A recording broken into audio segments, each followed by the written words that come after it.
Hello, good morning everyone. Welcome to our virtual class. By the way, I'm Jamalia Inero and I'm your MAPI teacher this morning. Our topic this morning class is all about romantic opera. But before that, this is our objectives. Objectives. A. Defines the romantic opera. B. Identifies the components of opera. C. Show importance of romantic opera. Romantic opera becomes increasingly popular during the Romantic period. It is a musical composition having all or most of its text set to music with arias, recitative, choruses, duets, trios, etc., sung to orchestral accompaniment. The opera is usually characterized by elaborate costumes, scenery, and choreography.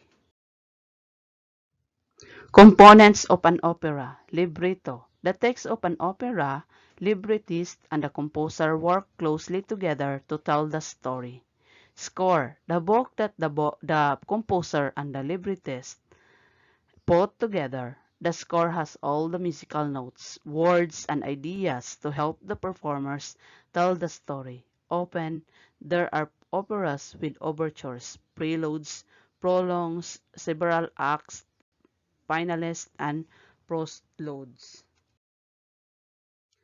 Recitative, declamatory singing used in the prose parts and dialogue of opera. Different roles in operas are created taking into account different types of voices.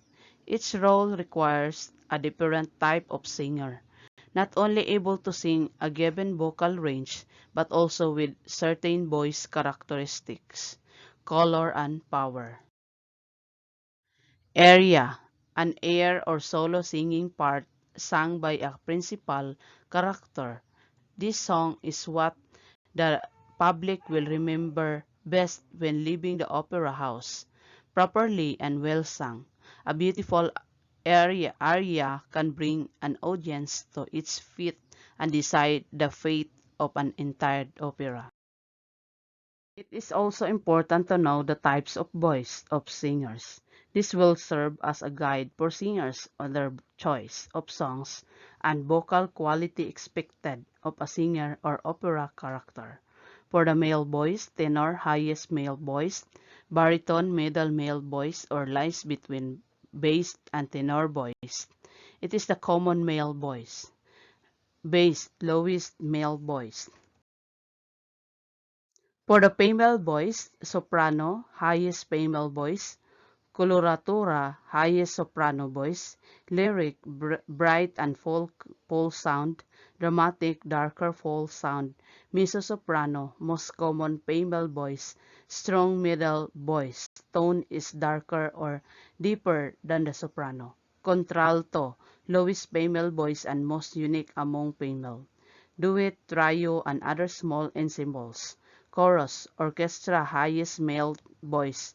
Acts, main divisions of an opera, scene, settings, or plays. Composers like Verdi, Puccini, and Wagner saw the opportunity to explore ways to develop the vocal power of a singer. Greater range of tone color, dynamics, and pitch were employed. Dynamics and vocal embellishment were used to further affect the way singers sings. Some musical terms are used like a cappella, one or more singers performing without instrumental accompaniment, cantabile, in a singing style, capo, here the beginning, coda, closing section appended to a movement or song, dulce, sweetly, falsetto, a weaker and more airy voice usually in the higher pitch range, glissando, sliding quickly between two notes, passaggio, parts of a singing voice where registered transitions occur, rubato, slight speeding up or slowing down of the tempo of a piece at the restrictions of the soloist, tessitura, the most comfortable singing range of a singer,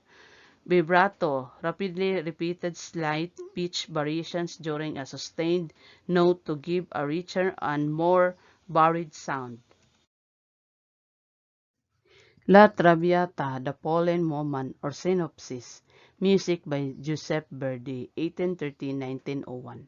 Libretto in an Italian by Francisco Maria Piavi, based on La Dame aux Camélias, play by Alexandre Dumas, Peels after his novel by the same name. The play is known in English as Camille. Premiere or Venice, March 6, 1853. Romantic tragedy. Set numbers. Recitative settings. Paris time about 1850. Originally in 3 acts, present-day productions. Usually in 4 acts, dividing the original acts. Act number 1, Violeta's Paris Salon, luxuriously furnished or 31 minutes. Act 2, A Billionaire Paris, 33 minutes. Act 3, Ballroom in Flora's Mansions, 22 minutes. Act 4, Violeta's Bedroom, 30 minutes. Synopsis.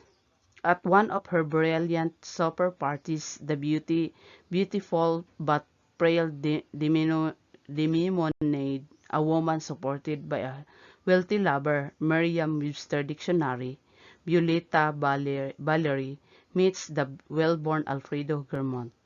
They immediately fall in love and she decides to abandon her life of leisure. Alfredo's father did not approve of their lifestyle in the country and demands that Violeta renounce Alfredo.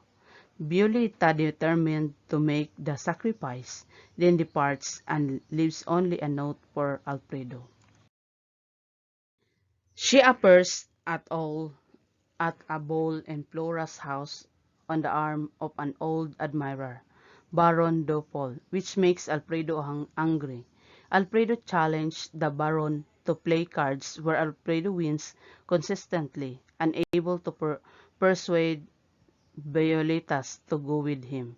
Alfredo insults her. Violeta becomes ill and all her friends desert her, leaving her virtually penniless. Alfredo returns to Violeta. His father told him of the real story behind Violeta's departure from their country house and urged him to seek her forgiveness. Overjoyed at the sight of him, Violeta attempts to rise but falls into Alfredo's arm. Germont and the doctor enter as Violeta's die. Breathing exercises. Instructions for the students. Breathing will support your voice. Singing when there's no breath left is a common way of tiring your voice. Follow the steps below to help improve your breathings. Breathe deeply from your lower lungs. Imagine a rubber ring around your waist, your diaphragm. Breathe in and try to push the rings outwards. Breathe in through your nose and out through your nose and mouth. Avoid raising your shoulders as you breathe in. Keep them relaxed and level. Relax. Tension will prevent you from making a good sound. To practice breathing well, try this. Lie on the floor with your hands on your stomach. Breath inhale and your hands will raise. Now breath out, exhale, and they will lower. In this position, it is impossible to breathe incorrectly. Try to breathe in the same way. When you sing, practice breathing regularly to improve your technique and build your capacity. Controlling tone quality. The timbre of the voice describes its tone quality. Some singers refer to head and chest voice. Generally, the lower the pitch, the lower it resonates. The voice often breaks and the tone quality changes on certain pitches. The key is to realize that the registers are not actually separate mechanisms, just have different levels on a continuous scale. Chest voice. This part of our voice is the most easily developed and recognized because it is used in every speech. It is termed chest voice because of the sound resonating and vibrating in the chest cavity. Take a moment to put your hand on your chest and speak as if you are in a conversation. Being the most natural and common register, there is a tendency for novice singers to take their chest voice too high. This will result in a yelling sound and will cause vocal fatigue. A changing of gears is required to allow the voice to freely accent into higher singing. So, any clarifications, suggestions about our topic this morning? So, if none, thank you so much for listening, and don't forget to subscribe our YouTube channel at www.gaitf.com, and don't forget to open your LCMS. Thank you.